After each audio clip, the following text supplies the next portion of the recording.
अब तो मुझे आदत सी हो गई, तुम हर बार अली की बातों में आसानी से आ जाती हो। मैं वाकई बहुत बुरा महसूस कर रही हूँ। मैं भी।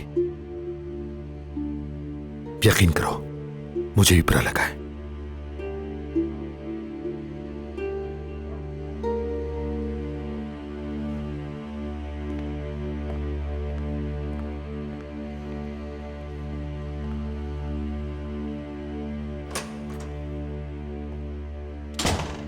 या अल्लाह, ये सब कुछ आज क्या हो रहा है, समझ नहीं आ रहा।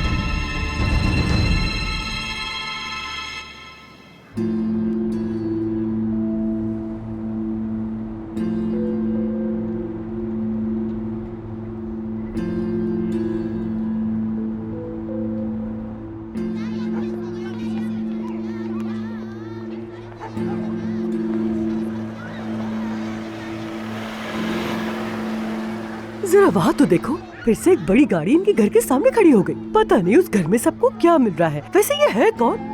अरे ये वही है, उसका शौहर, नाज़ान का शौहर है ना। अच्छा, तो नाज़ान का शौहर ये है। कोई काम नहीं इनको। 5-10 साल पहले जब काजिम जेल गया था ना, तब मैंने इसे पहली बार यहाँ पर देखा था। एक बार अगर मैं किसी की शक्ल देख लूँ तो भूलती नहीं हूँ, लेकिन अब ये काफी बूढ़ा हो चुका है। बूढ़ा तो हो गई, उस चुड़ैल ने इसकी पूरी जवानी जो खा ली।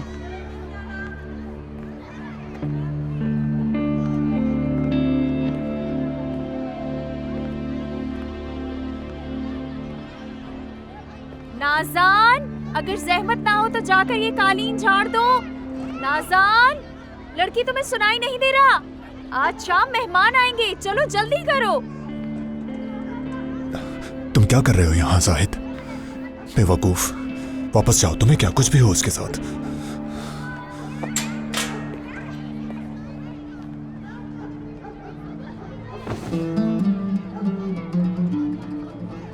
जाहिद, नाज़ान, दरवाजे पर कौन है?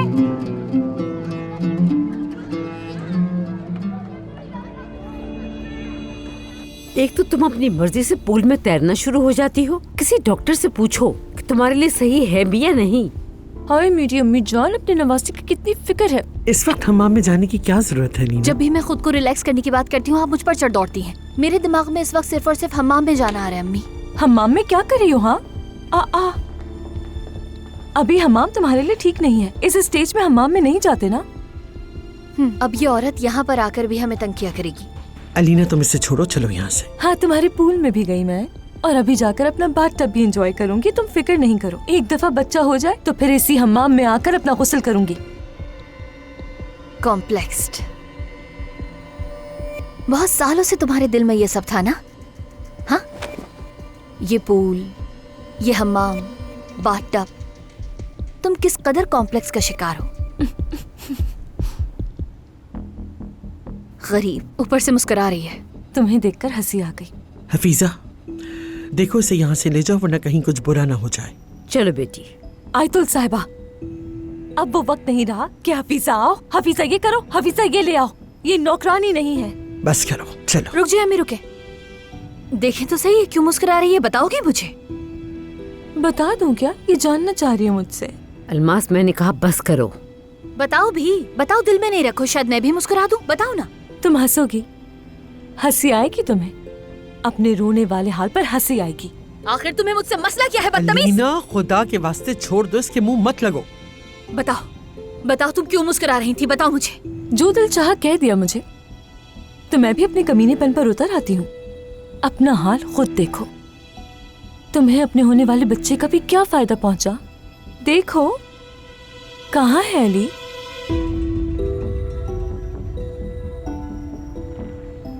तुम? मैं नहीं, नूर, अली इस वक्त नूर के दरवाजे पे खड़ा हसद में जल रहा है।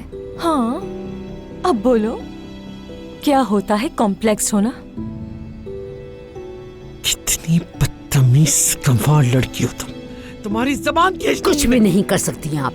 अपनी बेटी की जबान पर काबू रखो हफीजा। अगर कुछ हो गया तो शिकायत ना करना। पहले आप अपनी बेटी की जबान संभालें। अलमास ने सही कहा है, जो भी कहा है। तुम चलो यहाँ से नीना। जहन्नुम में जाएं ये सब। चलो। अल्लाह इन्हें बर्बाद करे। अब ये बेहुदा औरत मुझे सुनाएगी। अल्लाह इन्हें बर्बाद करे, बर्बाद कर दे इनको, तबाह कर दे। इन लोगों के मुंह मत लगा करो। चलो।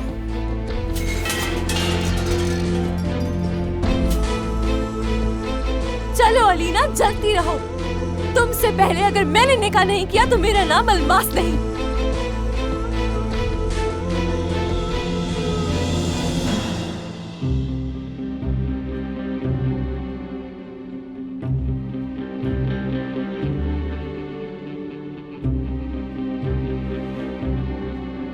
मैं कसम खाती हूँ, जब मुझे पता चला कि आप आए हैं तो यकीन करें मेरा दिल खुश हो गया।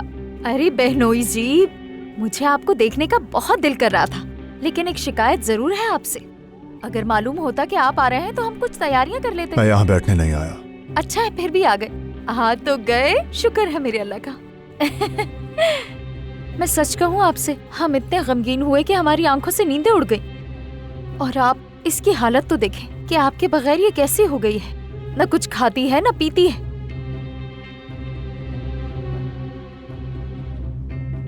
अरे मैं भी क्या बातें करने लगी। चले आप दोनों बातें करें। बच्चों, मैं बच्चों को लेकर अंदर जाती हूँ और आप दोनों के लिए एक अच्छी सी चाय लाती हूँ। चलो चलो आओ।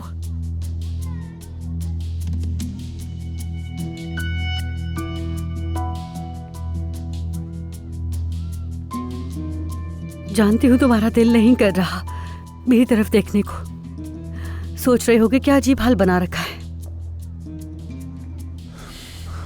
देखो, जिसने भी तुम्हारा ये हाल किया है उससे कह दो दोबारा ना करे, वरना बहुत बुरा होगा। जाहिद, यहाँ सिर्फ मेरा चेहरा और मेरा जिस्म ही नहीं, मेरी रूह भी गल सड़ रही है। मेरा दिल खत्म हो चुका है। मुझे यहाँ से निकालो।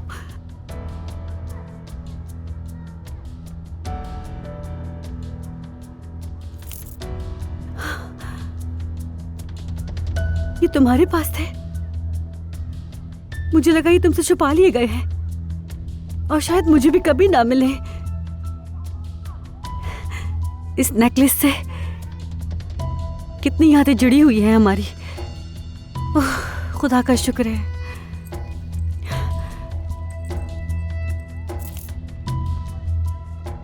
अलमास, वो घटिया औरत अलमास ये नेकलेस ले गई थी ना। जाहिर है वो ले ही गई थी, लेकिन तुम ये वापस ले आए। वरना तुम इन्हें क्यों लाते यहाँ पर? वरना यहाँ क्यों? जाहिद, जाहिद, जाहिद, जाहिद, तुम मुझसे मुंह छुपाकर भाग क्यों रहे हो? या फिर किसी का खौफ है तुम्हें? तुम मेरी तरफ देख भी नहीं रहे हो, क्योंकि अगर तुमने मुझे देख लिया तो तुम मुझे इस हालत में कभी नहीं छोड़कर जाओगे। मैं अपने शौहर को अच्छी तरह जानती हूँ, उसके दिल को भी जानती हूँ। जाहिद, मेरा शौहर बहुत नरम दिल है, लेकिन उससे भी अहम एक बात है। मैं चाहे जितना भी इस कीचड़ में फंस जाऊं, मैंने भले चाहे जितनी भी घटिया हरकतें की हो, लेकिन तुम मुझसे मोहब्बत करना नहीं बंद कर सकते। जाहिद, अपने शौहर को अच्छी तरह जानती हूं मैं।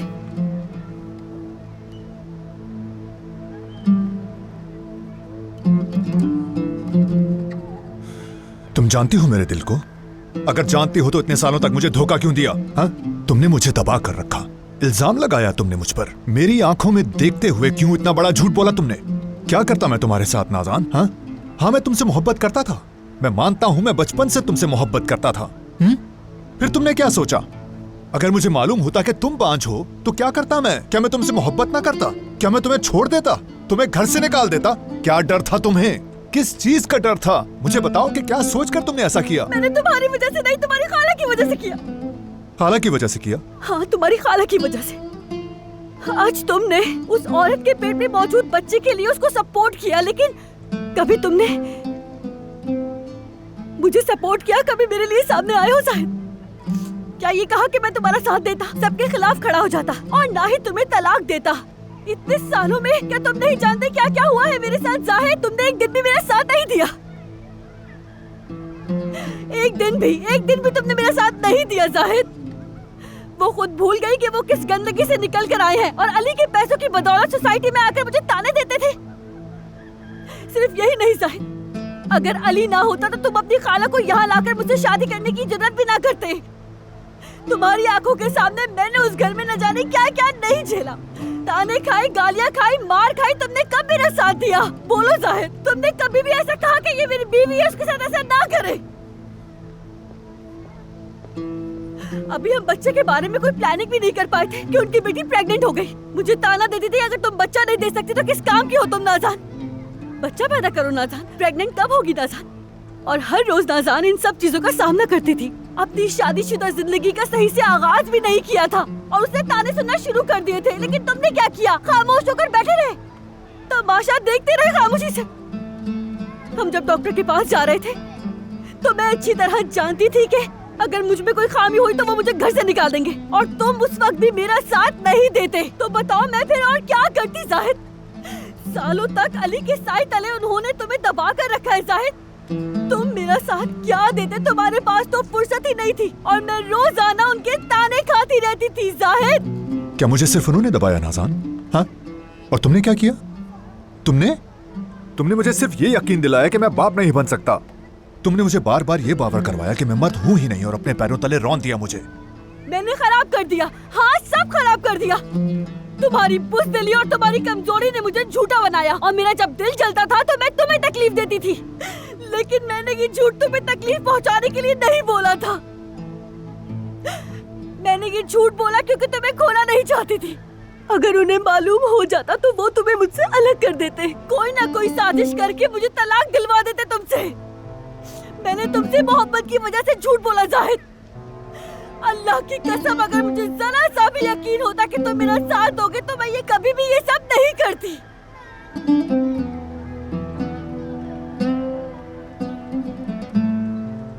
तुम इन बातों में से कुछ भी झुटला नहीं सकते। हम दोनों एक दूसरे से मोहब्बत करते थे और हमने इसीलिए शादी भी की।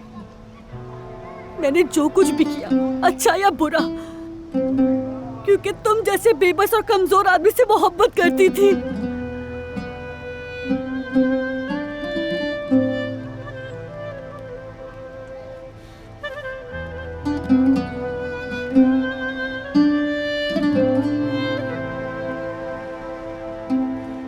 जाहिद,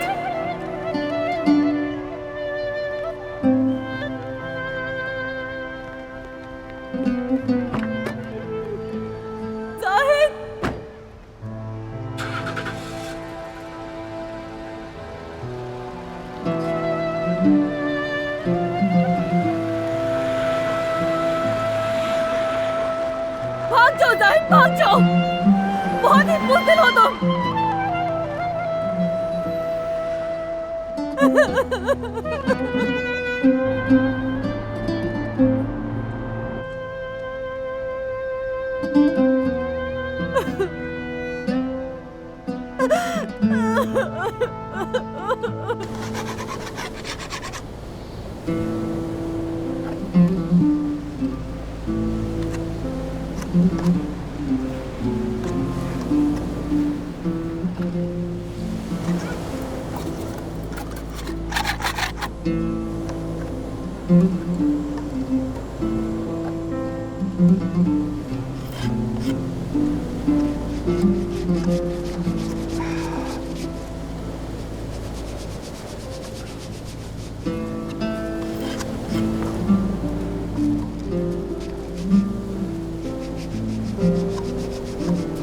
आदिल बाबा,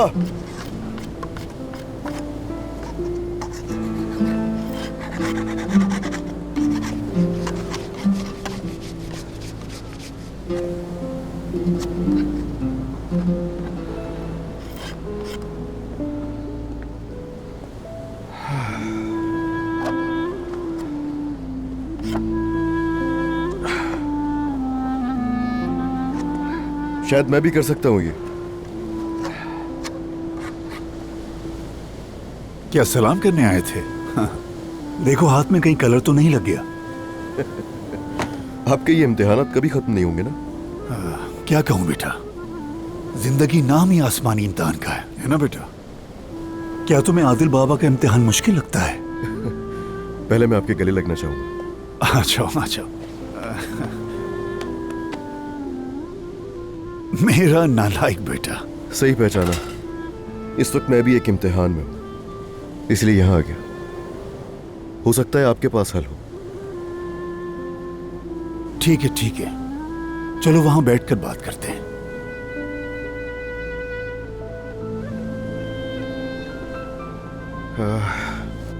वैसे देखते ही देखते कितने साल गुजर गए। हाँ बेटा, ये तो है। बैठो। आप पहले भी कितना काम आए मेरे। अल्लाह आपसे राजी रहे हमेशा।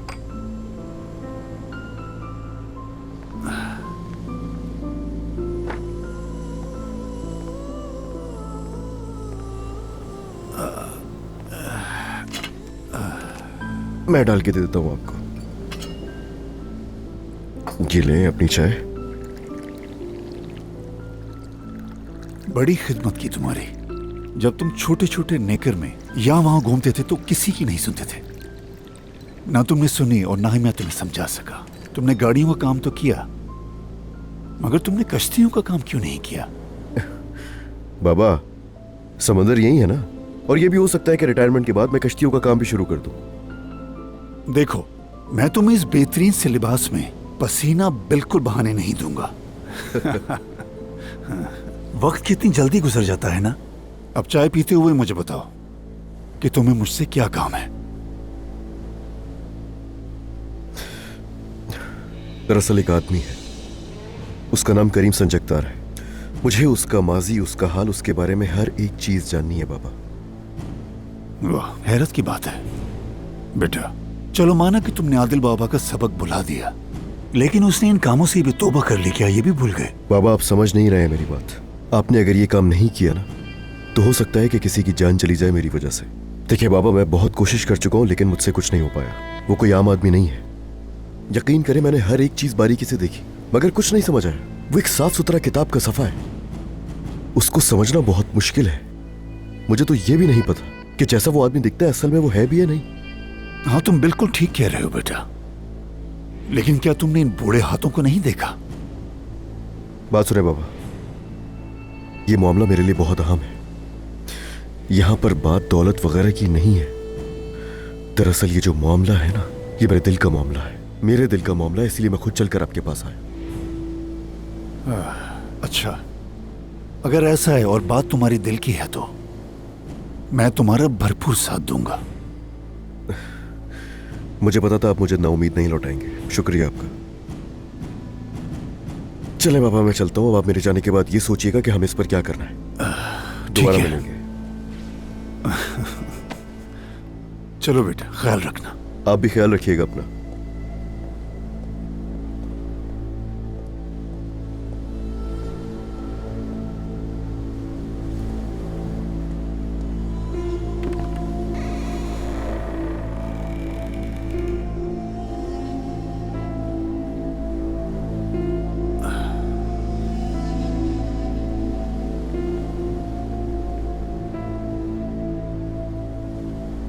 बिल्कुल अपनी मां पे गया है।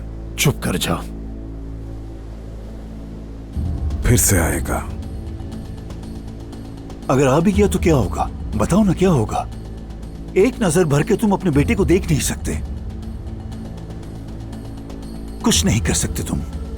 इसी तरह इस कमरे में चुपचाप बैठकर बस उसके जाने का इंतजार करोगे।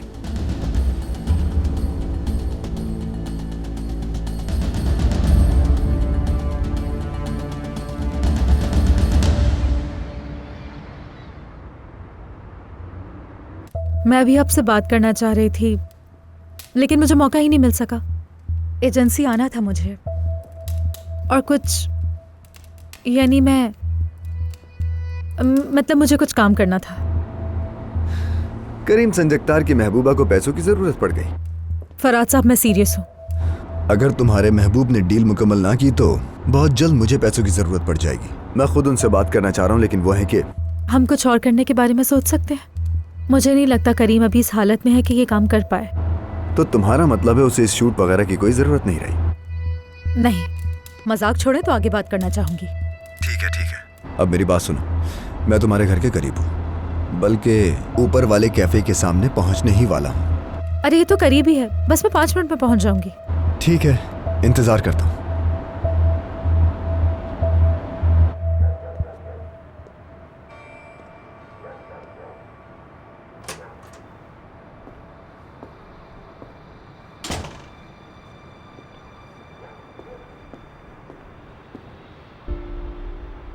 अब क्या मसला है? वाह भाई, हो ही गया दीदार। अली, क्या कर रहे हो तुम यहाँ पर? तुम्हारी हिफाजत कर रहा हूँ। इसका क्या मतलब तुम मेरी हिफाजत कर रहे हो? बल्कि मैं तो ये सोच रहा था कि यहाँ पर चौकीदार की झोपड़ी बनवा दी जाए। तुम्हें किसने कहा मेरी हिफाजत करो? उस कातिल के साथ रहोगी तो हिफाजत तो करनी होगी ना। ये तुम क्या कह रहे हो? मुझे समझ नहीं आ रहा। वो मुझे नुकसान पहुंचाएगा इसीलिए खड़े हो? बात सुनो, जब वो हिरा के साथ इतना बुरा कर सकता है तो क्या पता कि वो तुम्हारे साथ भी कर जाए। हाँ सही बात है, पागल हो गए हो तुम। नूर देखो, सुबह शाम मैं ये बात तुम्हारे सामने दोहराऊंगा नहीं। सुन रही हो तुम? उस आदमी ने जो कुछ भी किया था मैंने सब अपनी आंखों से देखा है, और वो सब मैंने उस दिन तुम्हें आते ही बता दिया था, मगर यकीन नहीं है तुम्हें। क्यों झूठ बोलूंगा मैं तुमसे, बताओ मुझे जरा। तुमने जो कहा था एक लम्हे के लिए तो मुझे भी लगा कि ये सब सच होगा, लेकिन बस सिर्फ एक लम्हे के लिए। रुको, मेरी बात सुनो तुम। जब तुमने बात की उस आदमी से तो उसकी बात करने की बात नहीं है, सोचने की बात है। मगर तुम ये कहाँ समझोगे? खुदा का वास्ता है अली, उस पर इल्जाम लगाना बंद कर दो, समझे? क्या तुम वाकई अपने इल्जामात पर यकीन कर सकते हो? करीम, उस औरत को अस्पताल में पहुंचाने वाला करीम है और कोई नहीं। जिसे तुम तंजिया शरीफ आदमी कहते हो उसी पर इल्जाम लगा रहे हो। क्या यार, तुम्हें समझाना मतलब भैंस के आगे बींग बजाना। तंजिया शरीफ आदमी कहने का भी यही मतलब है कि डरो तुम उससे।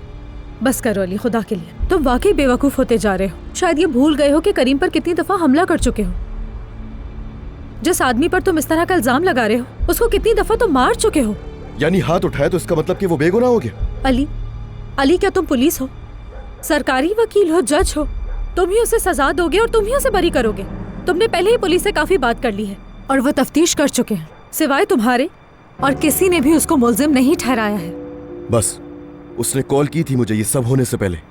उसने कहा कि कोई जरूरी बात करनी है। यकीनन वो जानता था, मतलब कोई ऐसी बात थी ना कि वो नहीं चाहता था कि वो बात मुझे पता चले, इसलिए उसने ऐसा किया। ठीक है, अगर तुम्हारा दिल चाहे तो उसको कह दो हसन, और नहीं करो तुम यकीन। लेकिन मुझे ये बताओ कि तुम्हें क्यों शक नहीं होता उसके इस रवैये से? हाँ, सोचा तुमने कभी कि इतना शरीफ कैसे हो सकता है कोई? मैंने करीम से हिरा के बारे में बात की और खत्म कर दी। मुझे तुम्हें बताने की जरूरत नहीं है कि हमने क्या बात की, लेकिन अगर तुम्हें वाकई जानना है तो मैं बता देती हूँ कि मैं करीम को जानती हूँ, और जो तुम हिरा के हवाले से इल्जामात लगा रहे हो कि करीम ने उसको बुरी तरह मारा पीटा है, उस पर मुझे बिल्कुल यकीन नहीं है। मजीद ये कि जो चीज़ मुझे सबसे ज्यादा बेचैन करती है वो तुम हो। मैं दोबारा तुम्हें अपने घर के आसपास नहीं देखना चाहती हूँ। जब भी घर का दरवाजा खोलती हूँ तुम सामने होते हो। ना मैं तुम्हारे बारे में सोचना चाहती हूँ और ना ही तुम्हें देखना चाहती हूँ। अली, क्यों देख रहे हो मुझे ऐसे? तुम पर तरस आता है। बकवास मत करो।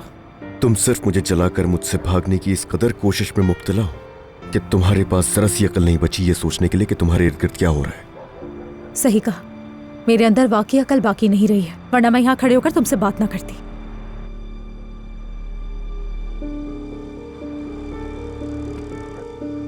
ठीक है, तुमने मुझसे बचने का फैसला कर लिया है, लेकिन याद रखना मैं तुमसे ज्यादा जिद्दी हूं। कर लो जो दिल चाहे तुम्हारा, लेकिन मैं तुम्हें उस आदमी से, याद रखना नूर, तुम्हें दूर करके ही रहूंगा अब।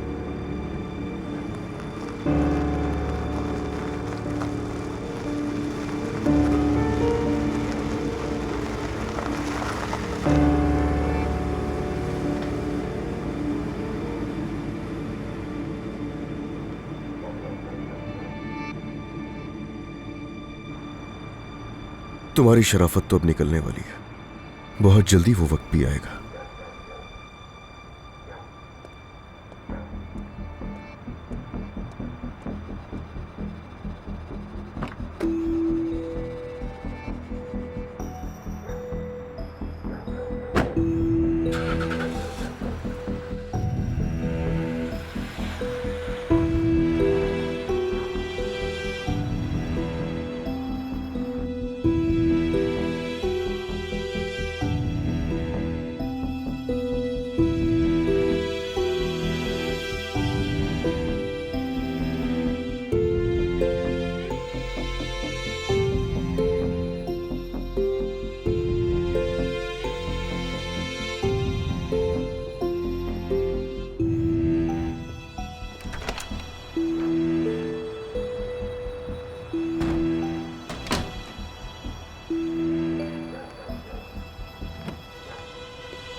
देखो देखो, रात हो गई है, हमारा बेटा सो चुका है, लेकिन हमारे अली साहब का अभी तक कुछ पता नहीं, और हम पूछ भी नहीं सकते कि वो कहाँ है, क्योंकि कहाँ होंगे, उस औरत के दरवाजे पर ही होंगे यकीनन।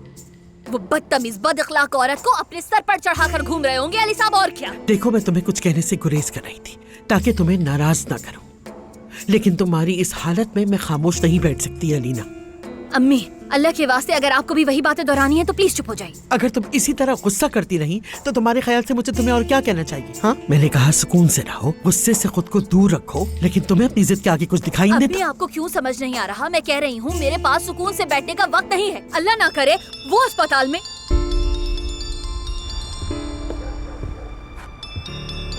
लो, ये तो अली का फोन आ रहा है। मेरी बात सुनो, कोई मसला मत बनाना, ऐसा कुछ मत कहना कि रिग्रेट करो। उठाओ। हाँ बोलो मेरी जान। हाँ अलीना, वो मर्द सो गया है क्या? हाँ सो गया है। बच्चा क्या करता? रो रो कर सो गया है। कितनी बार कहा कि बाबा ने वादा किया था कि वो मुझे सुलाएंगे, फिर खुद ही सो गया वो। ठीक है, सुबह मिल लूंगा मैं उससे। जैसा ठीक लगे। अच्छा हाँ, वो तुम्हारा सुबह चेकअप है अलीना, साथ चलेंगे ठीक है? अलीना, क्या हुआ? हेलो अलीना। हेलो। हाँ अली, कुछ सुनाई नहीं दे रहा है मुझे। घर आ जाओ, फिर बात करते हैं। हाँ बस ठीक है, मैं आ रहा हूँ रास्ते में।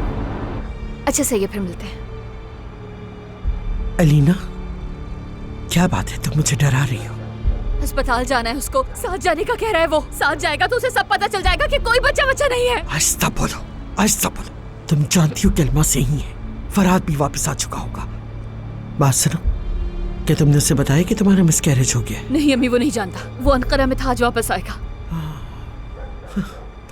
2 दिन से तो हम सुकून का सांस ले रहे थे, अब जब उसको पता चलेगा तो फिर देखना। फरहाद का नाम आप मत लीजिएगा अम्मी। आप ये बताएं कि मैं इस वक्त क्या करूं? अगर अली जिद करता है तो मैं उसे चेकअप पर ले जाकर क्या करूंगी, क्या दिखाऊंगी? अभी ये बताइए। संभालो खुद को, ठीक है? संभालो। हम दोनों आराम से बैठकर सुकून से कोई रास्ता निकाल लेंगे। पुरसुकून रहो।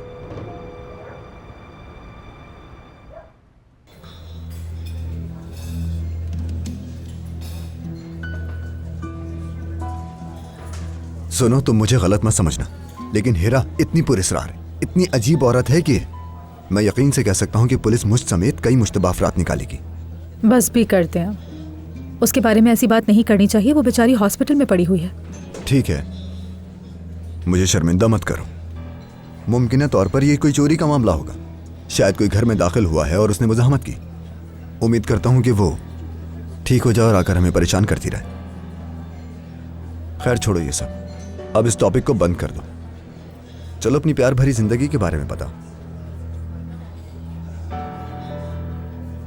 हम यहाँ कारोबारी बात करने आए थे। तो ये कारोबार ठीक नहीं चल रहा क्या? नहीं, बिल्कुल नहीं।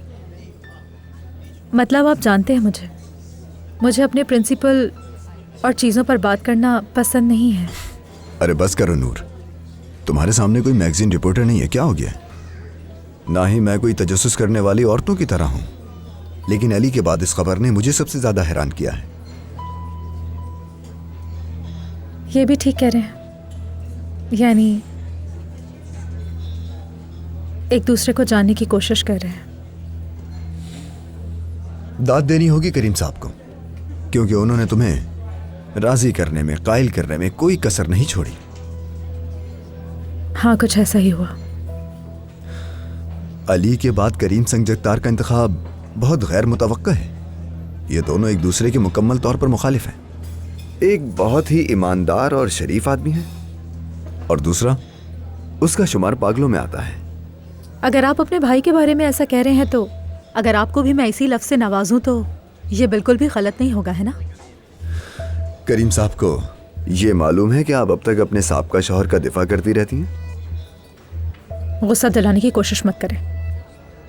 मैं यहाँ पर वाकई काम की बात करने आई थी। ठीक है, लेकिन काम की बात करने से पहले आखिरी बात, इस बार सही आदमी का इंतखाब किया है। यानी अली के बाद तूफानी जिंदगी के बाद करीम संजगतार के साथ जिंदगी पुरसुकून रहेगी, जो कि तुम्हारे लिए अच्छा है।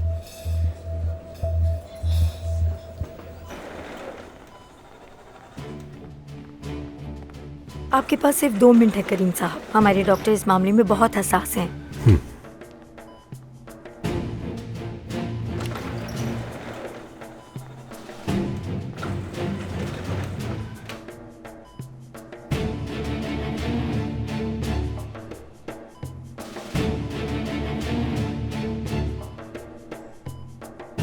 हेरा,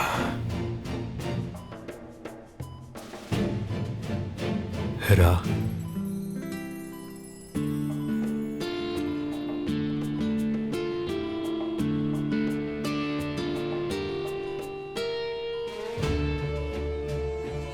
बेचारी हेरा, अपना हाल देखो जरा, और देखो जरा मुझे किस मुसीबत में डाल दिया है तुमने। क्या तुम जानती हो कि तुमने मुझे कितना थकाया है? देखो खुद को, तुम कितने सुकून में हो और मैं बाहर कैसे कैसे मसाइल से निपट रहा हूं, कितनी मुश्किल में हूं मैं। क्या तुम्हें जरा सा भी एहसास है इस बात का? आहिस्ता चलना चाहता था, अब तुम्हारी वजह से मुझे दौड़ना पड़ रहा है। बहुत बड़ी ज्यादती है मेरे साथ। जिंदगी ने कभी मेरे साथ इंसाफ नहीं किया। तुम औरतों ने कभी भी मेरे साथ अच्छा सलूक नहीं किया, कभी भी मेरी मोहब्बत का जवाब मोहब्बत से नहीं दिया। हेरा, बेवकूफ हेरा, तुम्हें बस इतना करना था कि अपनी जबान काबू में रखनी थी मेरी जान, लेकिन तुमने मुझे ये सब करने पर मजबूर कर दिया। मुझे अपने हाथों से तुम्हारी जबान बंद करनी पड़ी।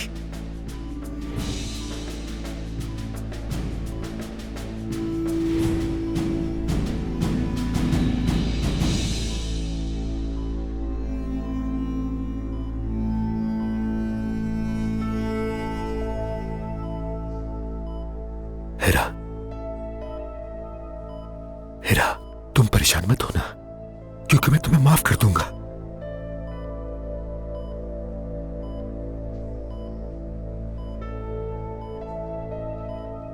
इस बार ऐसा कुछ भी नहीं होगा जो सना के साथ हुआ था।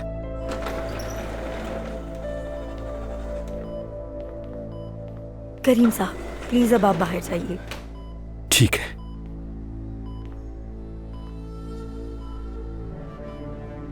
तुम फिक्र मत करना, जब तुम अपनी आंखें खोलोगी तो मेरे साथ इंसाफ हो चुका होगा मेरी जान। मैं वो सब हासिल कर लूंगा जो मैं जिंदगी में हासिल करना चाहता था।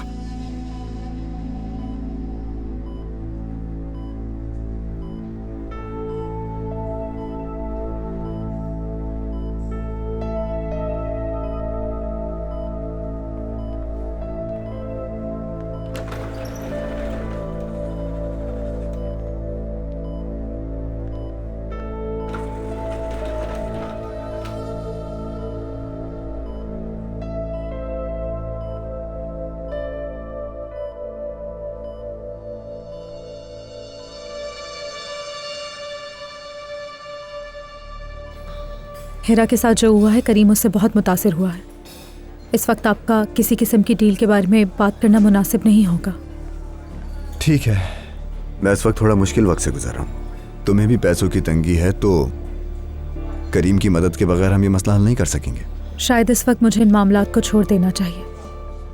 मैं इस तरह की नौकरी करना चाहती हूँ जो मुझे लोगों की नज़रों से बहुत ही ज़्यादा दूर रखे, लेकिन ऐसी नौकरी कहाँ मिलेगी? इसीलिए मैं आप लोगों से मदद मांगना चाह रही थी। क्या आपके ऑफिस में कोई इंडोर काम है, जैसे सेक्रेटरी वगैरह का काम ठीक रहेगा? तुम बेवकूफ हो नूर, मजाक कर रही हो क्या? तुम तो मैगजीन की तवज्जो का मरकज हो। हाँ तो क्या हो गया इसमें? आधी से ज्यादा औरतें मुझसे नफरत करती हैं। क्या अभी भी? आज तो मार्केट में तकरीबन मेरे बाल ही नोचने वाली थी। कहा जाता है कि बदनाम ही सही, कम से कम नाम तो होगा। ऐसा नाम नहीं चाहिए, मुझसे नहीं होगा।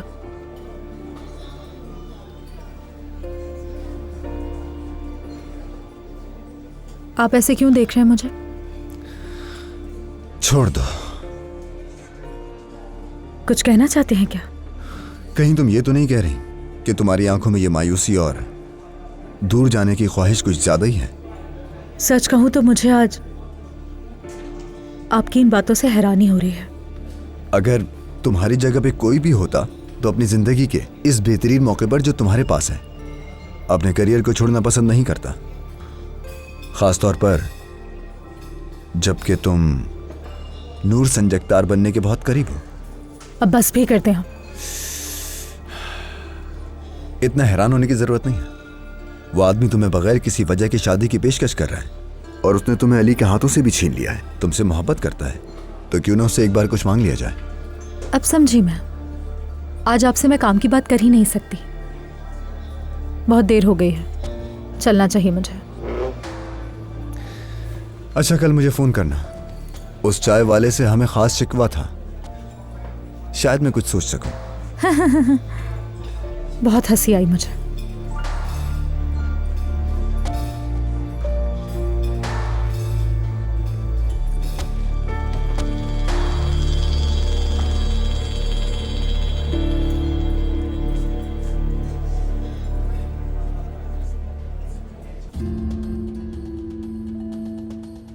अलीना, सुकून से एक जगह बैठ जाओ, मेरा सर चकरा रहा है। अम्मी मैं नहीं घूमूं तो बताएं कि मैं क्या करूं। हाँ देखिए अली, वो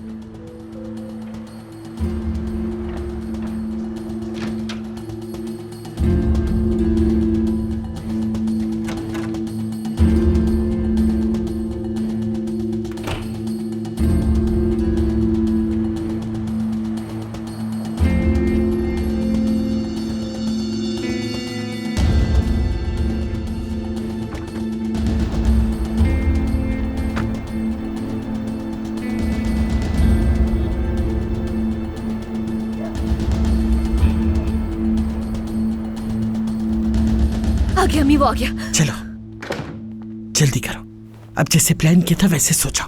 अम्मी देखिए, मैं आज तो सो जाऊंगी, लेकिन कल बताएं कल क्या करूंगी मैं। हाँ, जब तक मेरी शादी नहीं हो जाती ये तलवार लटकती रहेगी। अलीना, खुदा के लिए खामोश हो जा, मुझे आराम से कुछ सोचने दो। सो जाओ।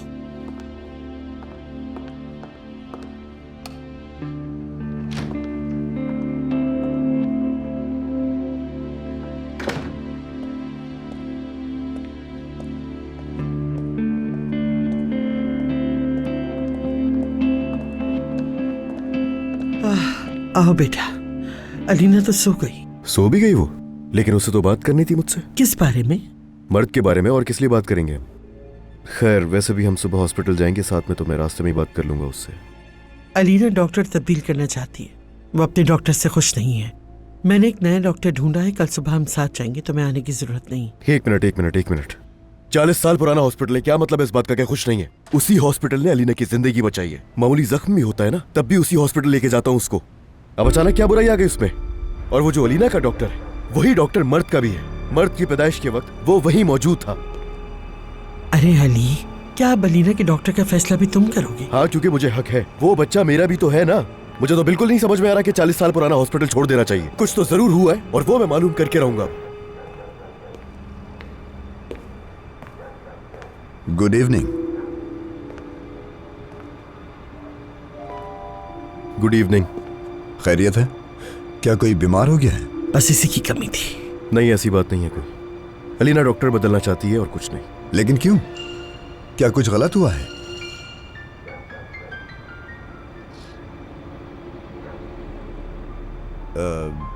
जब लास्ट टाइम हॉस्पिटल में मिली थी तो वो कुछ ज्यादा चिड़चिड़ी थी, इसीलिए पूछा मैंने। शायद डॉक्टर का ही कोई कसूर हो इसमें।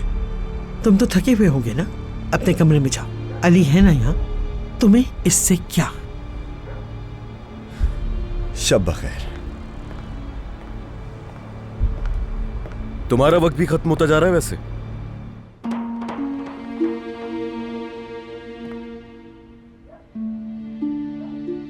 मेरा वक्त? बाप बनने का वक्त।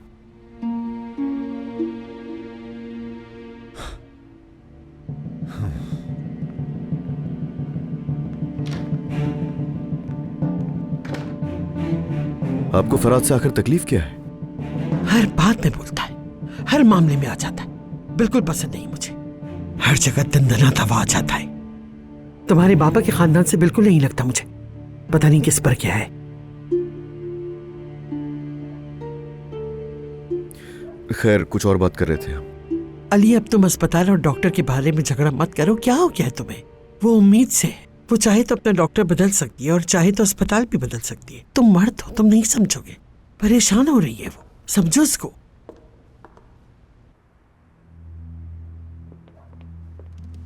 ये लो, मैंने शहद भी डाला है इसमें, इससे फायदा होगा। आपका बहुत शुक्रिया अम्मी। जरूर फायदा होगा। हमारा नवासा सेहतमंद होगा इंशाल्लाह। अलमास बेटी, जल्दी से खाना खत्म करो और अपना शहद वाला दूध भी पी लो। वैसे माशाल्लाह तुम्हारा मुंह तो बिल्कुल नहीं रुकता। तौबा। यहाँ बैठे क्या निवाले गिन रहे हैं आप मेरे? प्रेग्नेंट हूँ मैं, सादा खाने की जरूरत है मुझे। बेटी, तुम्हें बच्चे की खातिर अच्छा खाना तो अब लाजमी ही खाना पड़ेगा। तुम्हें हमारी फिक्र थोड़ी है। फिक्र तो माँ बाप को होती है बच्चों की। पता भी है तुम्हारे बाप के गले से निवाला नहीं उतर रहा। चलिए ठीक है, डॉक्टर ने कहा था वजन कम करो तो थोड़ा हो जाएगा कम। बेटी, तुम तो यहाँ पे अकेले खा रही हो, लेकिन वो जाहिद साहब कहाँ पर हैं इस वक्त? क्या तुम उस बच्चे के बाप की भी फिक्र करती हो? हैं? देखो कितनी देर हो गई और वो अभी तक आया ही नहीं है। उसे तो यहाँ आना था हमसे बात करने के लिए। वो कब आकर हमारे मसाइल सुनेगा?